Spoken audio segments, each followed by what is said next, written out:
সমস্ত সৈন্যদেরকে হুকুম করলেন, সৈন্যরা শোনো, আমার জন্য 12,000 বিশিষ্ট একটা লোহা খচিত একটা প্রাসাদ তৈরি করো।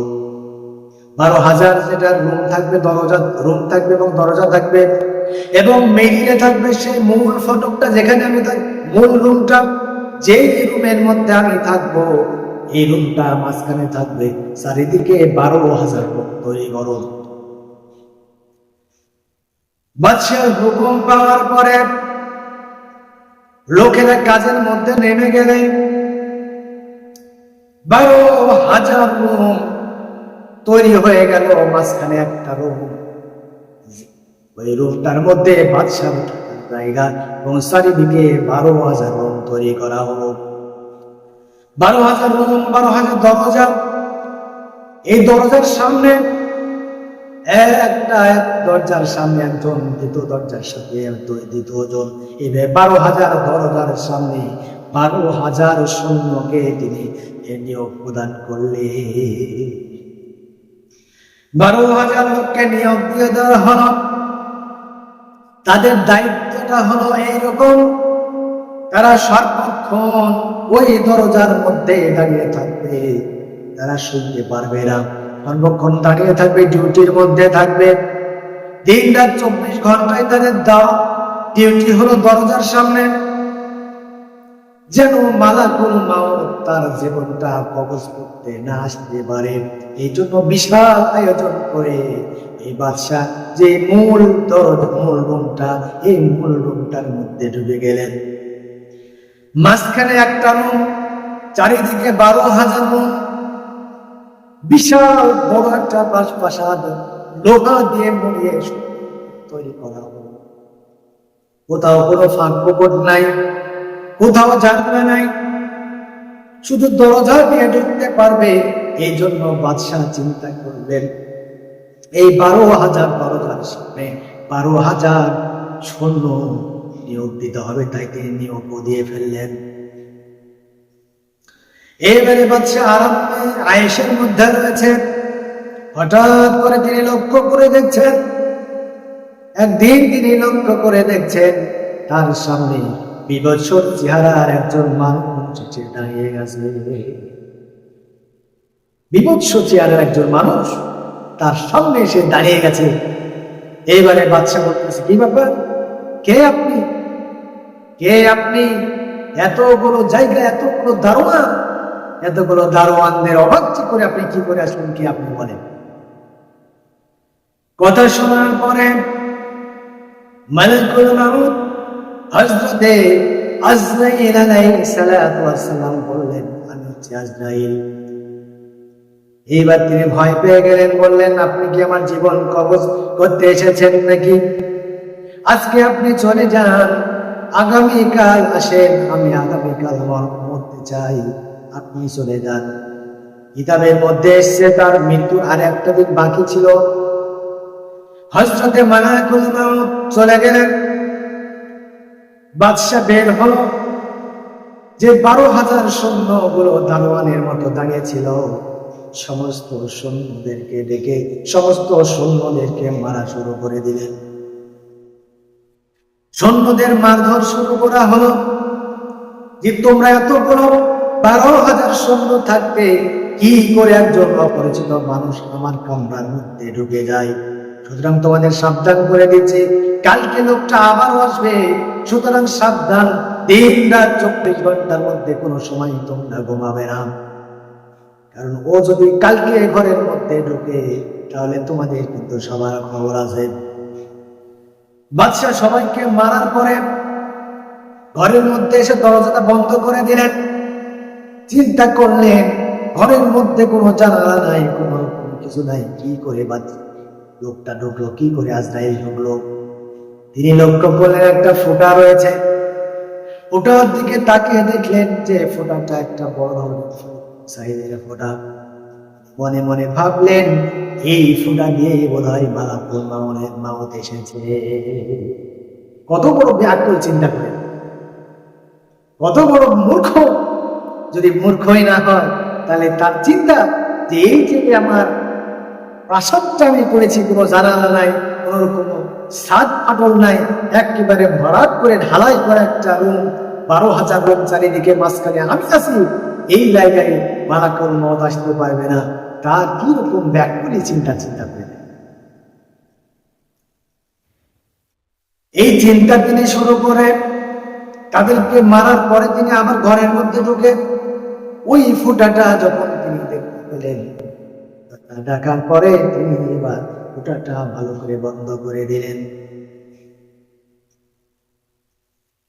ফুটার মুখটা বন্ধ করে দিয়ে তিনি নিশ্চিন্ত, এবারে দারোয়ানদেরকে অ্যালার্ট করে দিয়েছি, ফুটাটাও বন্ধ করে দিয়েছি, এইবারে আমার এই রুমের মধ্যে আর মালাকুল মাউতের ঢোকার কোনো প্রসেসিং নাই, সব বন্ধ। সৈন্যরা দাঁড়িয়ে আছে, তারা ধরেতে ফেলবে, নিশ্চয় মালাকুল মাউতকে হত্যা করে ফেলবে সৈন্যরা। যদিও ভাই সেটা এই ফোটা দিয়ে যেহেতু ফোটাটাও আমি বন্ধ করে দিলাম। সমস্ত প্রসেসিং কমপ্লিট করে বাদশা এবার একবারে আরামভাবে থেকে গেল। তার যেহেতু মৃত্যু হবে না, আগামীকাল যেহেতু আবারও মালাকুল মউত আসবে, আর আসতে পারবে না, এই চিন্তায় সে আনন্দে আত্মহারা হয়ে রয়ে গেল।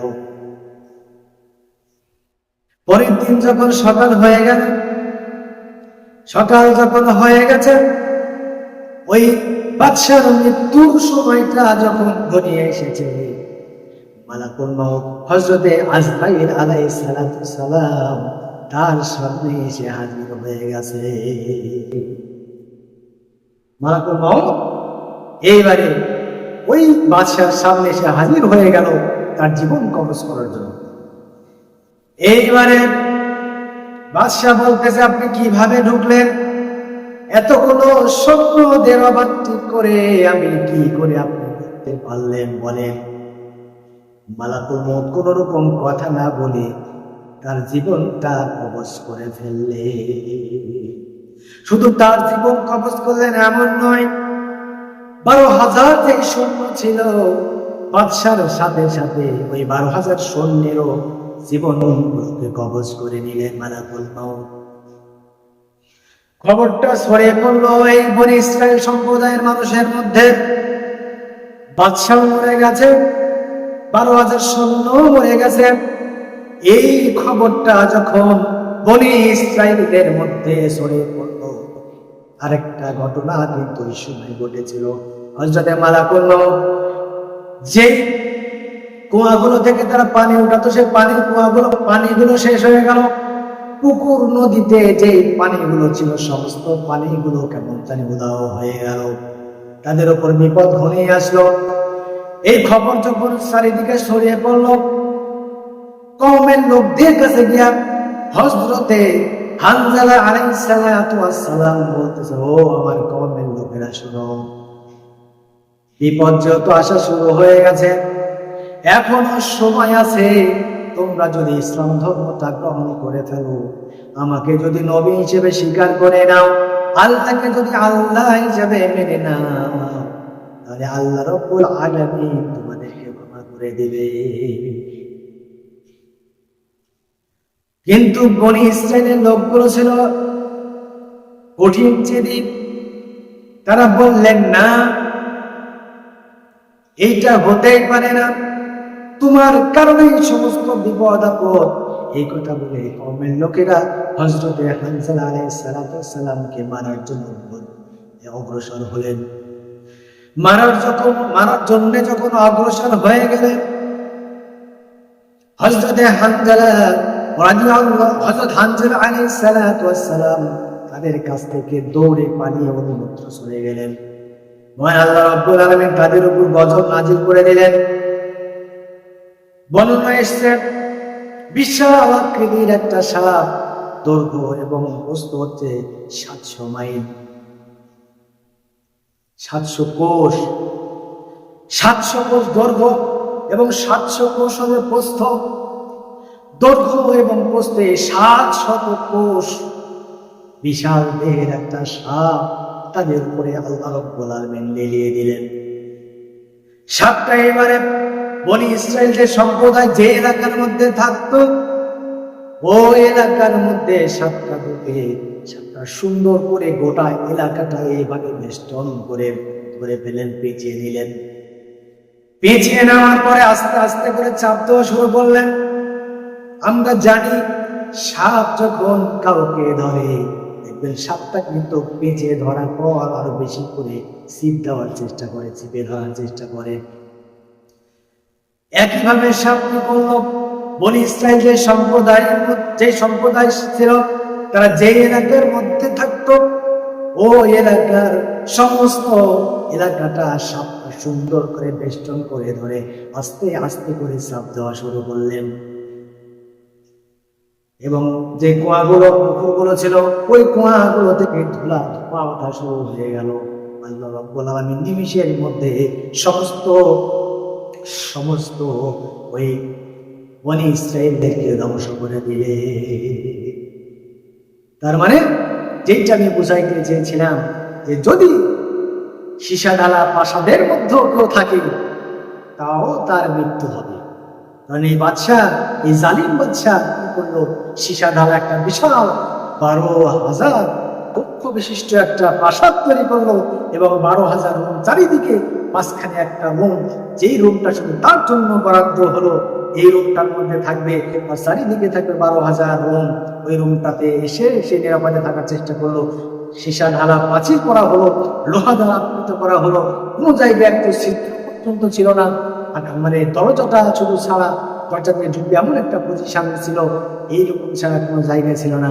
অথচ দেখেন মালাকুল মউত তার মৃত্যুর সময় যখন এসে গেল, আল্লাহ রাব্বুল আলামিন তাকেও পৃথিবী থেকে তুলে নিলেন।